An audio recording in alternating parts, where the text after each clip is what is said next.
Hi guys, welcome back to hit and YouTube channel. இன்றைக்கி நம்ம என்ன பார்க்க போகிறோம்னு பார்த்தீங்கன்னா, கொல்கத்தா நைட் ரைடர்ஸோட 2025 squad and probable playing eleven பார்க்க போகிறோம். நான் அஷ்ரஃப், என் கூட யாருக்கான்னு பார்த்தீங்கன்னா ஆண்டனி இருக்கான். ஹாய் ஆண்டனி. ஹாய்.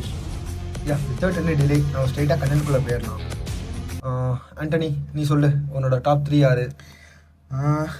என்னோட டாப் 3ன்னு பார்த்தா ரஹ்மான் அல்லா குர்பாஸ், சுனில் நரேன் அண்ட் அஜின்கியா ரஹானே. அஜின்கியா ரஹானே? ஏன் நீங்கள் டிகாக் இருக்காரேப்பா?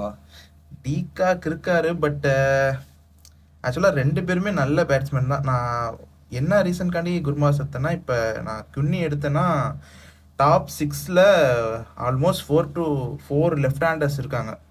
ஸோ ரைட் ஹேண்டர்ஸே இல்லை. ரஹானே மட்டும்தான், ரஹானே அண்ட் அங்கிரேஷ் ரகுவன்சி மட்டும்தான் ரைட் ஹேண்டர் இருக்காங்க. ரெண்டு பேருமே அக்ரெசிவ் பேட்டர் கிடையாது.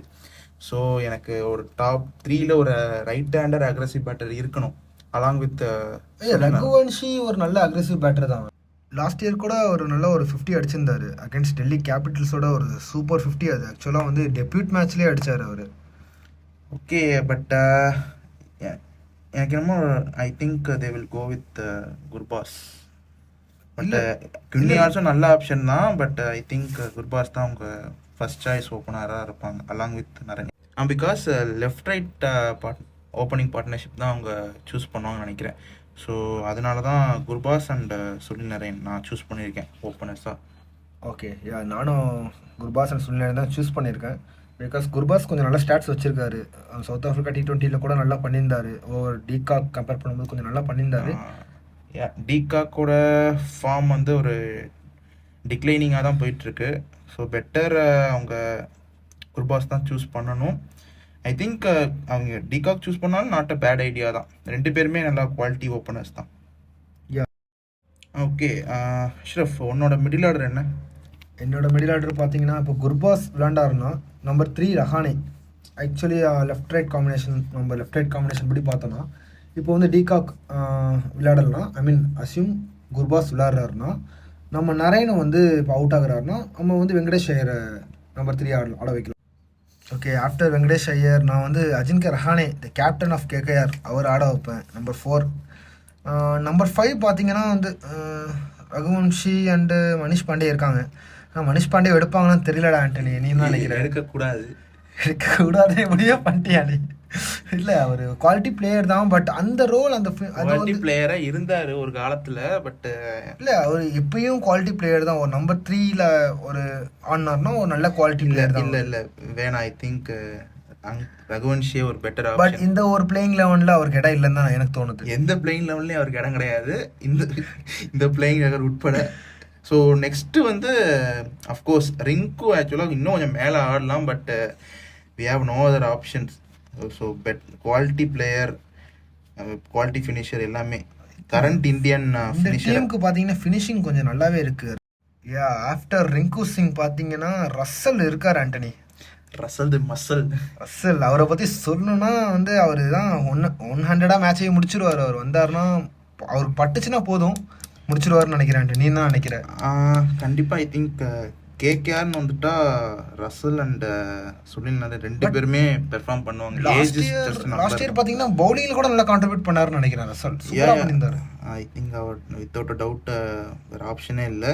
நெக்ஸ்ட்டு பார்த்தா கூட ரமன்தீப் சிங் ஒரு நல்ல ஒரு lower middle order batsman and ஒரு ஆல்ரவுண்டர். ரமன்தீப் சிங் கூட லாஸ்ட் இயர் நல்லா பண்ணியிருந்தார், சூப்பராக பண்ணியிருந்தாரு அவர். அடுத்து பார்த்தீங்கன்னா நம்ம கம்பீரோட செல்ல பிள்ளை ஹர்ஷித் ராணா இருக்காரு. ஹர்ஷித் ராணா ஒரு அப்கமிங் இந்தியன் பேசர். ஸோ நம்ம கண்டிப்பாக அவர் விளையாடுவார், ஸ்டார்டிங் லெவன்லேயே இருப்பார், எல்லா மேட்சும் ஆடுவார்.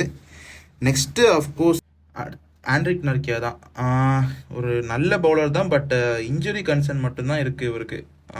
இவர் ஐ திங்க் ஸ்டார்டிங் இவர் தான் ஸ்டார்ட் பண்ணுவார் பிளேயிங் லெவனில். பட் இவருக்கு ரீப்ளேஸ்மெண்ட்டே இல்லை ஆக்சுவலாக டீமில், பேக்கப்பும் பெருசாக இல்லை. ஸ்பென்சர் ஜான்சன் இருக்கார், பட் எந்த அளவுக்குன்னு தெரியல. நீ என்ன நினைக்கிற? ஸ்பென்சர் ஜான்சன் இருக்கார், பட் ஆஸ்திரேலியாவுக்கு வந்து அவர் நல்லா பண்ணியிருக்காரு ரீசெண்ட் டைம்ஸில் பண்ணியிருந்தாலுமே. பட் வந்து நாக்கியாவுக்கு தான் ஃபஸ்ட்டு ப்ரிஃபரன்ஸ் கொடுப்பாங்கன்னு நினைக்கிறேன் நான். ஏன்னா எக்ஸ்பீரியன்ஸுக்கு தான் போவாங்கன்னு அவங்க நினைக்கிறேன். இல்லை ஆண்டனி, இப்போ எனக்கு பார்த்துன்னு வச்சுக்கோவேன், இந்த KKRை பொறுத்த வரைக்கும் இந்த ஃபாஸ்ட் பவுலிங்கே வந்து எனக்கு ஒரு கிட்டத்தட்ட ஒரு ஒரு இதாகவே இருக்குது, நமக்கு ஒரு ட்ராபேக் தான் அது. ஃபாஸ்ட் bowling வந்து அந்தளவுக்கு ஒரு ஒரு ஸ்ட்ராங்கு ஆன் பேப்பர்ஸ் பார்த்தீங்கன்னா ஓகேவான்னு தோணும் உங்களுக்கு. பட் அந்தளவுக்கு ஃபீல்டில் அந்தளவுக்கு இருப்பாங்க, எஃபெக்டிவாக இருப்பாங்கன்னு தெரியல. கண்டிப்பாக ஐ திங்க் அவங்க பவர் பிளேயில் ஐ திங்க் ரொம்ப ஸ்ட்ரகிள் பண்ணுவாங்கன்னு நினைக்கிறேன். ஏன்னா எண்ட் ஓவர்ஸில் கூட ஹர்ஷித் ராணா ஒரு ஸ்லோ ரன்ஸ் போட்டு ஏதாச்சும் பண்ணிடுவார். பட் பவர் பிளேயில் 2 பேருமே நாக்கியாவும் சரி ராணாவும் சரி ஸ்விங் பவுலர்ஸ் கிடையாது. ஸோ அவங்க கண்டிப்பாக ஒரு ஓவர் சுனில் நரேன் இல்லைனா வருண் சக்கரவர்த்தி அங்கேயே அவங்க எக்ஸ்போஸ் பண்ணிட்டாங்கன்னா மிடில் ஓவரில் போடுறதுக்கு பெருசாக ஆள் இல்லை. ஸோ அது ஒரு ட்ராபேக் தான். பேஸ் அட்டாக் பொறுத்த வரைக்கும் கொஞ்சம் ட்ராபேக் தான்.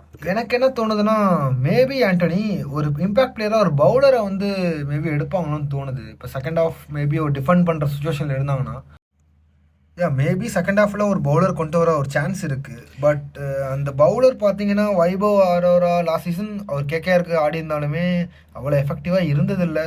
பவர் பிளேயில் மட்டும்தான் எஃபெக்டிவாக இருந்திருக்காருன்னு நினைக்கிறேன். Vaibhav Aurora is a good option. ஏன்னா நல்ல ஒரு ஸ்விங் பவுலர் தான் சொல்லணும்.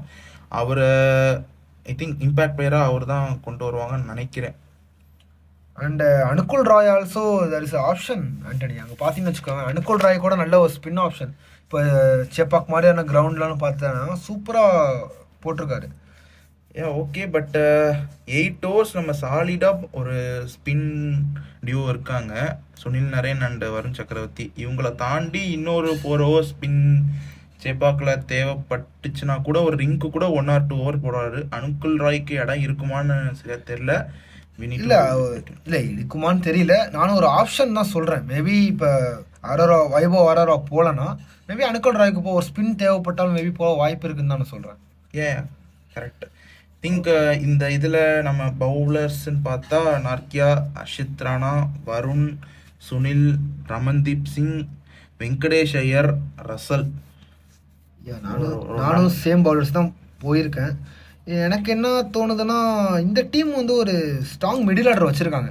மிடில் ஆர்டர் அண்ட் ஃபினிஷிங் கூட நல்லா வச்சுருக்காங்க ஆண்டனி.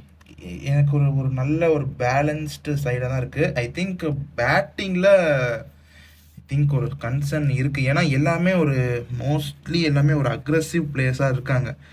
ஸோ ரஹானே எந்த அளவுக்கு ஃபார்ம் பிக்கப் பண்ணி ஆடுவார்னு தெரில. ஏன்னா ப்ரீவியஸ் இயர்ஸில் வந்து ஒரு 2023 நினைக்கிறேன், அந்த இயரில் மட்டும்தான் சிஎஸ்கேக்கு ஒரு நல்ல பெர்ஃபார்மன்ஸ் கொடுத்தாரு. லாஸ்ட் இயர் கூட பெருசாக பெர்ஃபார்மன்ஸ். இப்போ நீ பார்த்துன்னு வச்சுக்கோ ஆண்டனி, எனக்கு தெரிஞ்சு ரஹானே வந்து இந்த சீசன் அக்ரெசிவ் ஆட மாட்டார். லாஸ்ட் சீசன் எப்படி ஸ்ரேயஸ் ஐயர் வந்து டீமை வந்து ஒரு ஆங்கர் பண்ணி நல்லா ஒரு நல்ல ஒரு இதில் தான் ஆடிட்டு இருந்தாரோ அந்த மாதிரி தான் ஆடுவார் எனக்கு தோணுது. ரஹானே வந்து டிஃபென்சிவ் தான் போவார்னு நினைக்கிறேன்.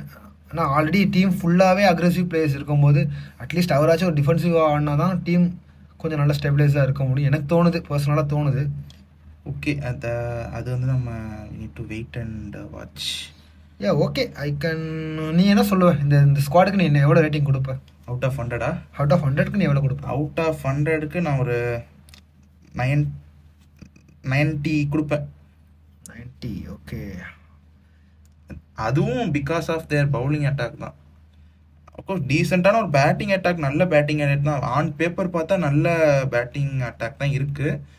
பட் சொல்கிறேனே, சில சேசிங்கில் இவங்க யாராச்சும் 1 or 2 wicket, early wickets Sunil நரேனா அடிக்கலைன்னா, இயர்லி விக்கெட் போயிடுச்சுன்னா அதுக்கப்புறம் யார் இவங்க ஆங்கர் பண்ணி கொண்டு போவார்? சப்போஸ் ரஹானே அந்த அளவுக்கு டச்சில் இல்லைன்னா யார் ஆங்கர் பண்ணி கொண்டு போவார்னு ஒரு கொஸ்டின் மார்க் இருக்குது. நல்ல பிளேயர்ஸ் தான் எல்லாருமே, ரிங்கு சிங்காக இருக்கட்டும், வெங்கடேஷன் நல்ல பிளேயர்ஸ் தான்.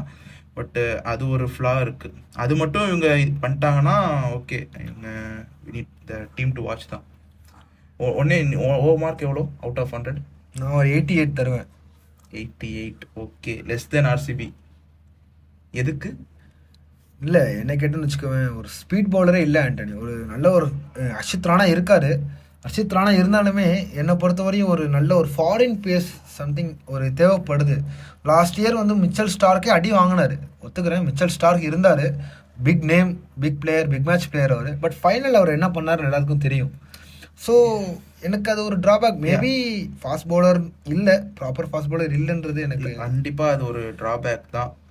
ஏன்னா மிச்சல் ஸ்டார்க் ஷூவை ஃபில் பண்ண இங்கே வேற எந்த பவுலருமே இல்லை, ஒரு ஓவர்சீஸ் பேசர் இல்லை. மிச்சல் ஸ்டார்க்கே ஐபிஎல் வந்து அடிதான் விழுவுன்றது வந்து லாஸ்ட் இயரே பார்த்தாச்சு. பட் அவர் பிக் மேட்ச் பிளேயரு. பட் இங்கே பிக் மேட்ச் பிளேயர்னு வேற யாருமே இல்லை. ஸ்பின் அட்டாக் நல்லா ஒன் ஆஃப் பெஸ்ட் இல்ல வருண் சக்கரவர்த்தி சூப்பர் ஃபார்ம்ல இருக்காரு. என்ன கேட்டீங்கன்னா சூப்பர் ஃபார்ம்ல இருந்திருக்காரு. பட் இந்த டிராபேக்கே இவங்க பேஸ் அட்டாக் தான். Indian pace attack okay, Harshit Rana அவர் ஏதாச்சும் பண்ணி விக்கெட் டேக்கிங் நிற்கிறது. ஸோ அவர் விக்கெட் எடுத்துருவார். பட் அவர் கூட யார் பேஸ் பார்ட்னர் யார் இருக்க போகிறான்றது ஒரு கொஸ்டின் மார்க். நார்க்கியா எந்த அளவுக்கு பெர்ஃபார்மன்ஸ் பண்ண போகிறான்னு தெரியல. So we need to wait and watch. So okay guys, thanks for வாட்சிங் கைஸ். மீண்டும் அடுத்த வீடியோவில் சந்திப்போம். இந்த வீடியோ பிடிச்சிருந்தா லைக் பண்ணுங்க, கமெண்ட் பண்ணுங்க, முடிஞ்சால் ஷேர் பண்ணுங்க. அதுக்கு முன்னாடி சப்ஸ்கிரைப் பண்ணிடுங்க. Until then, bye from Ashraf and Anthony. Bye bye.